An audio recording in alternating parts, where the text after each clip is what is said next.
بسم اللہ الرحمن الرحیم۔ السلام علیکم دوستو، دنیا بھر کی خبروں میں آج آپ سنیں گے، لیکن اس سے پہلے اگر ہو سکے تو لائک اور سبسکرائب کا بٹن ضرور دبا لیں۔ شکریہ۔ انڈین پارلیمان میں آپریشن سندور پر جاری حالیہ بحث کے دوران دوستو اگرچہ امید تو یہ کی جا رہی تھی کہ انڈین حکومت اپوزیشن کے ان اہم سوالات کے جواب دے گی جو اس آپریشن سے متعلق تھے، مگر امیدوں کے برعکس وزیر اعظم نریندر مودی اور دیگر حکومتی وزراء آپریشن مہادیو اور اس کے تحت ملنے والی نام نہاد کامیابی کا تذکرہ کرتے نظر آئے۔ انڈین حکومت کی جانب سے ملک کی پارلیمان کو بتایا گیا ہمیشہ کی در جھوٹ بتایا گیا۔ ان کا میڈیا بھی دوستو جھوٹ بولتا ہے، حکومت تو حد ہی کرتی ہے جھوٹ بولنے کی، اور مجھے حیرت ہوتی ہے ان کی عوام پر جو اب بھی اس پر یقین کر لیتے ہیں۔ انڈین حکومت کی جانب سے ملک کی پارلیمان کو بتایا گیا کہ آپریشن مہادیو کے دوران ان 3 مبینہ پاکستانی تخریب کاروں کو مار دیا گیا ہے جو پہلگام حملے میں ملوث تھے۔ دوستو کوئی جوتا پکڑ لے تو ان کے سر گنجے کر دے، مار مار کے ان سے پوچھے کہ کیا وہ تمہارا انتظار کر رہے تھے وہاں بیٹھ کر کہ یہ آئیں گے، آپریشن کریں گے تو ہم کو مار جائیں گے۔ جنہوں نے اتنا بڑا کام کیا اور پتہ نہیں لگنے دیا، 10 لاکھ افواج کو بھی پتہ نہیں لگنے دیا، تو وہ ایسے ہی بیٹھے ہوں گے، آپ لوگوں کا انتظار کر رہے ہوں گے۔ جوتے دوستو سر پر نہیں بلکہ ان کو الٹا لٹکا کے پھر سر پہ جوتے مارنے چاہیے اور سر گنجا کر دینا چاہیے۔ دوستو سیاست اتنا گندا کھیل ہے کہ آپ سوچ بھی نہیں سکتے۔ آج کے دور کی سیاست، یہ سوشل میڈیا کی سیاست اتنی گندی ہے کہ میں نے کبھی تصور بھی نہیں کیا تھا کہ زندگی میں کبھی اس کا بھی سامنا ہوگا۔ بہرحال آپریشن مہادیو کے اعلان کے وقت اور پارلیمانی بحث کی شدت نے دونوں ممالک میں سوالات کو جنم دیا ہے کہ آیا یہ محض ایک اتفاق تھا یا مودی سرکار کی سیاسی حکمت عملی۔ دوستو اس کو سیاسی حکمت عملی کا لفظ تو استعمال نہیں کر سکتے، چنگڑ پنا ضرور استعمال کر سکتے ہیں کہ یہ سیاسی چنگڑ پنا تھا۔ انڈیا کے وزیر داخلہ دوستو جس سے نہ تو چلا جاتا ہے نہ دیکھا جاتا ہے، اس کا کہنا تھا کہ سری نگر کے نواب میں سیکیورٹی فورسز کے ہاتھوں جو 3 افراد مارے گئے ہیں وہ ان کے بقول وہی 3 تخریب کار تھے جنہوں نے 22 اپریل کو پہلگام میں 26 سیاحوں کو گولیاں مار کر ہلاک کیا تھا۔ شکر ہے دوستو اس بندے نے یہ نہیں بتا دیا کہ ان کی جیبوں سے پاکستانی چاکلیٹ بھی نکلی تھی۔ پاکستان اپنی چاکلیٹیں بنانے جوگا ہوتا تو آج ہم IMF سے قرضہ لے رہے ہوتے۔ یہ ان کا وزیر داخلہ نشے کیا بات کر رہا ہے۔ دوستو یہ بھی یاد رہے کہ انڈین سیکیورٹی فورسز کا یہ آپریشن مہادیو عین اسی وقت شروع ہوا تھا جب انڈین پارلیمنٹ نے حکام کو آپریشن سندور پر بریفنگ اور اس سے متعلق اپوزیشن کے سوالات کا جواب دینا تھا۔ انڈین حکومت کی جانب سے آپریشن مہادیو کی تفصیلات بتائے جانے کے بعد اپوزیشن سماج وادی پارٹی کے رہنما یادیو نے آپریشن سندور پر بحث کے دوران اس انکاؤنٹر کی ٹائمنگ کے بارے میں سوال کرتے ہوئے پارلیمان میں کہا تھا کہ آخر یہ انکاؤنٹر کل ہی کیوں ہوا، یعنی عین اسی روز جب پارلیمان کے سیشن کا پہلا دن تھا۔ پاکستان میں بھی دوستو بعض تجزیہ کار اسے انڈین وزیر اعظم نریندر مودی اور ان کی حکومت کی جانب سے فیس سیونگ کی ایک حکمت عملی قرار دے رہے ہیں۔ انڈین وزیر داخلہ کا کہنا تھا کہ شدت پسندوں کی شناخت پاکستانی شہریت کے شواہد اور حملے میں استعمال ہونے والے ہتھیاروں کے فرانزک تجزیے کے ذریعے ممکن ہوئی۔ وزیر داخلہ کا کہنا تھا کہ یہ معلومات ایک طویل آپریشن اور انٹیلیجنس رپورٹ کی بنیاد پر حاصل ہوئی۔ دوستو یہ لفظ دیکھیں کیسے استعمال کر رہے ہیں کہ فرینزک تجزیے، طویل آپریشن، انٹیلیجنس رپورٹ۔ یہ الفاظ دوستو کیا انڈین آرمی گلیلیں چلانے والی فوج کے اوپر استعمال ہو سکتے ہیں؟ اب جا کے پتہ چلا کہ اتنا بڑا ملک اور اندر سے بالکل کھوکھلا۔ یقین کریں یہ رافیل وغیرہ تو صرف دکھانے کے لیے انہوں نے رکھے ہوئے ہیں، نہ ان کو چلانا آتا ہے نہ اس کو سنبھالنا آتا ہے۔ ابھی بھی ان کے آرمی سینٹروں میں چلے جائیں تو آپ کو گلیلیں ہی ملیں گی۔ ان کا بس چلے تو فائٹر جیٹ میں بھی بیٹھ کر یہ گلیلیں ہی استعمال کریں نہ کہ میزائل۔ یہ دنیا کی واحد فوج ہے جس کو آپ گلیلوں والی فوج دوستو کہہ سکتے ہیں۔ پاکستان نے ان کے 5, 6 یا 7 جہاز دوستو صرف پہلے ہی 5 منٹ میں گرا دیے تھے۔ یہ بھی ایک ورلڈ ریکارڈ ہے۔ بہرحال دوستو، سب سے دلچسپ بات یہ تھی کہ اسی موقع پر عام آدمی پارٹی کے رہنما سنجے سنگھ کا کہنا تھا کہ سیکیورٹی فورسز کو چاہیے کہ وہ پہلگام میں ہلاک ہونے والے سیاحوں کے بچ جانے والے رشتہ داروں سے شدت پسندوں کی شناخت کروائیں۔ ان کا کہنا تھا کہ شدت پسندوں نے ان رشتہ داروں کے سامنے سیاحوں کو مارا تھا اور انہوں نے حملہ آوروں کو بہت قریب سے دیکھا تھا، اس لیے ان سے بہتر شناخت کوئی کر ہی نہیں سکتا۔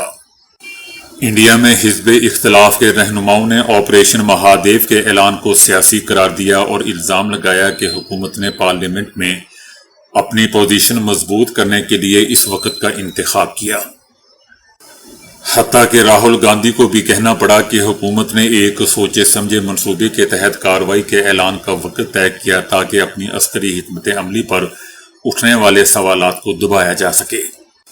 دوسری جانب پاکستان میں بھی لوگ اس اجلاس کے دوران آپریشن مہادیو کے اعلان کو محض اتفاق نہیں بلکہ انڈین حکومت کی سوچی سمجھی منصوبہ بندی قرار دے رہے ہیں۔ پاکستان کا کہنا ہے کہ انڈیا نے پہلگام حملے کی شفاف اور آزادانہ تحقیقات کے لیے پاکستان کی جانب سے کی گئی پیشکش سے فائدہ اٹھانے کی بجائے محاذ آرائی اور جارحیت کا راستہ اختیار کیا۔ پاکستان کا دوستو یہ بھی کہنا ہے کہ اس تناظر میں نام نہاد آپریشن مہادیو کے حوالے سے کوئی بھی دعویٰ پاکستان کے لیے کوئی اہمیت ہی نہیں رکھتا۔ ہم اس کو جوتی کی نوک پر بھی نہیں رکھتے۔ پاکستان نے انڈین بہروپیے وزیر داخلہ امت شاہ کے بیان کو من گھڑت اور تضادات سے بھرا ہوا پایا۔ اسے قرار دیا کہ اس کی وجہ سے انڈیا کی ساکھ پر سنگین نوعیت کے سوالات اٹھائے جا رہے ہیں۔ پاکستان کا دوستو یہ بھی کہنا ہے کہ اس منصوبے کے تحت مختلف جیلوں میں قید افراد کو مار کے ان کی باڈیز کو پاکستان سے آنے والے تخریب کاروں کے طور پر پیش کیا جائے گا۔ آپریشن مہادیو کے اعلان اور پارلیمانی بحث کا ایک ہی دن میں ہونا سیاسی پیغام رسانی کی کوشش ہے، لیکن اس کے باوجود دوستو موجودہ انڈین حکومت کو نہ صرف سیاسی مخالفین بلکہ سابق سفارتکاروں، تھنک ٹینکس اور عوام کی جانب سے شدید تنقید اور شکشبے کا بھی سامنا ہے۔ سبھی یہ کہہ رہے ہیں کہ انڈیا میں سوالات بھی کیے جا رہے ہیں کہ پاکستان کے خلاف جنگ کے اہداف اور مقاصد کیا تھے اور وہ کس حد تک حاصل ہوئے، ان مقاصد کی قیمت کیا ادا کرنی پڑی اور انڈیا کو نقصانات کیا ہوئے۔ اس حوالے سے انڈیا نے شفافیت کے ساتھ اپنی پارلیمان کو آگاہ نہیں کیا۔ اس کے علاوہ دوستو انڈیا کو عالمی سطح پر بھی تنہائی کا سامنا کرنا پڑا اور ان کے سفارتی مشن خاص کامیاب نہیں ہو سکے۔ اور اس کے علاوہ ایک اور اہم معاملہ انڈیا میں آنے والے الیکشن بھی ہیں۔ اس سے دوستو موجودہ حکومت کو کوئی سیاسی فائدہ نہیں ہوگا کیونکہ وہاں اپوزیشن کی تنقید بہت بڑھ چکی ہے۔ انڈیا کی جانب سے جو بیانیہ بنایا گیا اس میں شفافیت موجود ہی نہیں تھی، کئی سوالات کے جوابات ہی نہیں دیے گئے۔ جیسا کہ امریکہ کی ثالثی پر خاموشی ہے، طیاروں کے گرنے اور جنگی نقصانات کے معاملے پر مودی کی ٹیم خاموش ہے۔ اس لیے نہیں لگتا دوستو کہ کسی بھی الیکشن میں ان کو کسی قسم کا کوئی خاص فائدہ پہنچے۔ انڈیا کی صرف یہ کوشش ہے کہ وہ پاکستان پر دباؤ قائم رکھے اور الزامات لگاتا رہے۔ ان کا مقصد ملک کے اندر سیاسی فائدہ حاصل کرنا اور عالمی سطح پر بھی اپنے بیانیے کو بہتر کرنے کی بھونڈی کوشش ہے، لیکن پھر بھی وہ اس پورے معاملے میں دوستو بری طرح نہ صرف ناکام ہے بلکہ زمین بوس ہے۔ انڈین اپوزیشن جماعتیں کہتی ہیں کہ اب تو وہاں کانگریس کی بھی یہ کہہ رہی ہے کہ پاکستان اگر امریکہ اور چند دیگر ممالک کو اپنے ملک میں بلا کر تخریب کاری پر بات کر رہا ہے تو اس کا مطلب ہے کہ دنیا انڈیا کا پاکستان مخالف بیانیہ یکسر طور پر تسلیم نہیں کر رہی۔ یہ دوستو انڈین پارلیمنٹ کی اپوزیشن جماعتوں کا کہنا ہے کہ انڈین حکومت کو دنیا میں کہیں بھی پذیرائی نہیں مل رہی، کوئی لفٹ ہی نہیں کروا رہا۔ پاکستان اور انڈیا کے درمیان دوستو مستقبل قریب میں کہیں مذاکرات یا تعلقات کی بہتری نظر نہیں آ رہی، کیونکہ وہ عالمی طاقتیں جو دونوں ملکوں کے درمیان ثالثی کا کردار ادا کر رہی تھیں ان کا مقصد صرف ان ملکوں کے بیچ ایک بڑی جنگ کو روکنا تھا اور اس سے زیادہ کچھ نہیں۔ انڈین عوام یا انڈین لوگوں کا خود کہنا ہے کہ انڈین شہری 3 مہینے سے پہلگام کے اصل حملہ آوروں کے بارے میں جاننا چاہتے تھے، لیکن ان کے بارے میں کچھ نہیں بتایا گیا پارلیمنٹ میں، بس پارلیمنٹ میں خاموشی رہی۔ لیکن جیسے ہی اپوزیشن پارلیمنٹ میں مشکل سوالات پوچھنے جا رہی تھی، اچانک یہ آپریشن مہادیو شروع کر دیا گیا۔ وہ کہتے ہیں کہ ہم اتنے بیوقوف نہیں ہیں کہ پارلیمنٹ یا پارلیمنٹ کے باہر کیا ہو رہا ہے۔ لوگوں کا دوستو یہ بھی کہنا ہے کہ حکومت کا کہنا ہے کہ تخریب کار مار دیے گئے، انہوں نے ان کی باڈیز نہیں دکھائی، انہوں نے پہلگام کے متاثرین کے رشتہ داروں کو ان کی شناخت کرنے کے لیے بھی نہیں بلایا، تو پھر ہم لوگ کیسے مان لیں؟ لوگوں کا دوستو یہ بھی کہنا ہے کہ یہ کسی فلم کی بہترین سکرپٹ لگتی ہے۔ ابھی کل تک ان حملہ آوروں کا کوئی سراغ نہیں تھا، اور آج جب پارلیمنٹ میں آپریشن سندور پر بحث ہو رہی ہے تو یہ حیران کن خبر اچانک آ جاتی ہے۔ عوام کا کہنا ہے کہ مودی جی ہم بندے ہیں، کوئی کھوتے نہیں ہیں کہ آپ کی ہر بات مان لی جائے، آپ جس طرف ہمیں ہانکیں تو ہم اس طرف ہانکے جائیں۔ اب ایسا نہیں ہوگا، اب آپ کی باری ہے۔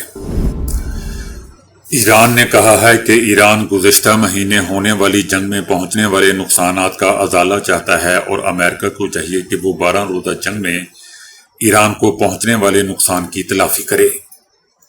ایران کا دوستوں کہنا ہے کہ امریکہ کو جواب دہ ہونا چاہیے کہ مذاکرات کے دوران ہم پر حملہ کیوں کیا، اور امریکہ کو اس بات کی بھی یقین دہانی کروانی دینی چاہیے کہ مستقبل میں دوبارہ ایسا نہیں ہوگا۔ ایرانی وزیر خارجہ عراقچی کا کہنا ہے کہ جنگ کے دوران اور بعد میں میرے اور امریکی نمائندے کے درمیان پیغامات کا تبادلہ بھی ہوا تھا۔ میں نے انہیں بتایا کہ ایران کے جوہری بحران کا کوئی درمیانی حل تلاش کرا جانا چاہیے۔ دوستو اس سے ظاہر ہوتا ہے کہ امریکہ اور اسرائیل ایسا چاہتے نہیں تھے، وہ حملہ کر کے اس کو تباہ و برباد کرنا چاہتے تھے۔ یہ تو ایک بہانہ تھا۔ اب تو کسی کو بھی اس شک میں نہیں رہنا چاہیے۔ لیکن اب ریالٹی دوستو یہ بھی ہے کہ اب دونوں کو یہ پتہ چل چکا ہے کہ ایران کو ایسے تباہ کرنا ممکن نہیں ہے۔ اب یہ لوگ کوشش کریں گے پورے یورپ کو اپنے ساتھ ملانے کی۔ لیکن دوستو یورپ بھی جان چکا ہے کہ امریکہ قابل اعتبار ملک نہیں ہے، یہ لوگ ناقابل اعتبار ہیں، خاص طور پر صدر ٹرمپ۔ عراقچی کا کہنا تھا کہ بات چیت کا راستہ، میں نے یہ بھی کہا تھا کہ بات چیت کا راستہ دشوار ہے لیکن ناممکن نہیں۔ تو دوستو اس سے کیا ظاہر ہو رہا ہے؟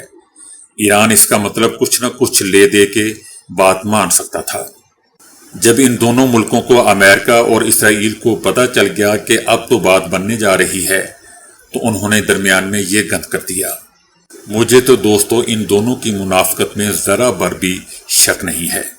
دوستو ایران کا پیغام کوئی پیچیدہ پیغام نہیں ہے۔ حالیہ حملے نے یہ بھی ثابت کیا کہ ایران کے جوہری پروگرام کا کوئی فوجی حل نہیں ہے، تاہم مذاکرات کے ذریعے اس مسئلے کو حل کیا جا سکتا ہے۔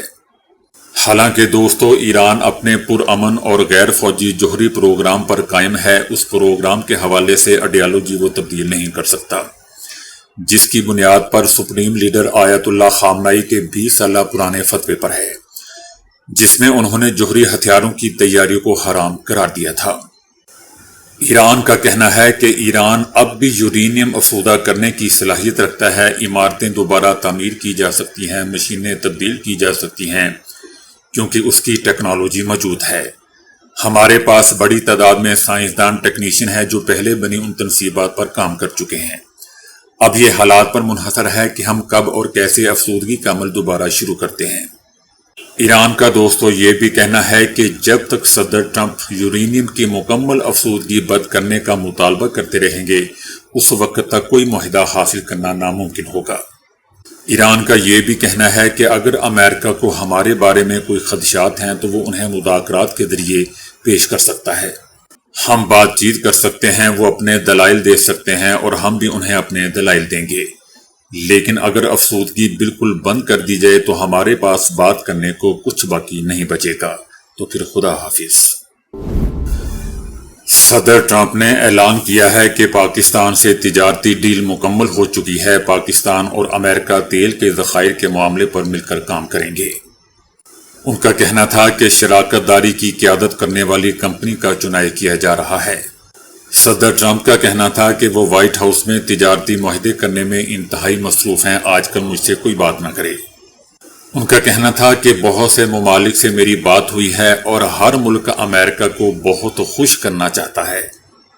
دوستو، پاکستان کا مت پوچھیں یہ امریکہ کو خوش کتنا کرنا چاہتا ہے، اس کا بس چلے تو یہ امریکہ کو کتاریاں بھی نکالے۔ ابھی ہمارے وزیر اعظم کچھ عرصے کے بعد کتاریاں نکالنے کے لیے ایک امریکہ کا ضرور دورہ کریں گے۔ ہمارے وزیر اعظم کو چاہے زمین پر بیٹھ کر ٹرمپ کے پیر کے نیچے سے کتاریاں کیوں نہ نکالنی پڑیں، کریں گے، مجھے یقین ہے کہ ضرور کریں گے۔ ہمارے وزیر اعظم کو پاکستان کی اتنی فکر ہے۔ بہرحال دوستو، صدر ٹرمپ کے اس بیان پر کہ پاکستان سے تجارتی ڈیل مکمل ہو چکی ہے، اسی بیان میں کچھ گھنٹے کے بعد امریکہ نے بھارت پر 1 اگست کو 25% ٹیکس لگانے کا بھی اعلان کیا تھا۔ عمران خان کے صاحبزادے قاسم خان نے دعویٰ کیا ہے کہ ان کے والد جیل میں انتہائی خراب حالات میں ہیں اور ان کی صحت روز بروز بگڑتی جا رہی ہے۔ انہوں نے اپنے انٹرویو میں کہا کہ عمران خان کی رہائی کے لیے صرف امریکہ سے ہی امید ہے۔ دوستو، پاکستان تحریک انصاف کے لیے اس سے بڑا مذاق اور کیا ہو سکتا ہے کہ عمران خان کا بیٹا کہہ رہا ہے کہ عمران خان کی رہائی کے لیے صرف امریکہ سے امید ہے۔ بہرحال قاسم خان نے انٹرویو میں اپنے والد کی جسمانی صحت، قید کے ماحول اور بنیادی سہولیات کی عدم فراہمی پر گہری تشویش ظاہر کی۔ تو دوستو، ابھی کے لیے اتنا ہی۔ ویڈیو کو لائک اور شیئر کرنے کا بہت بہت شکریہ۔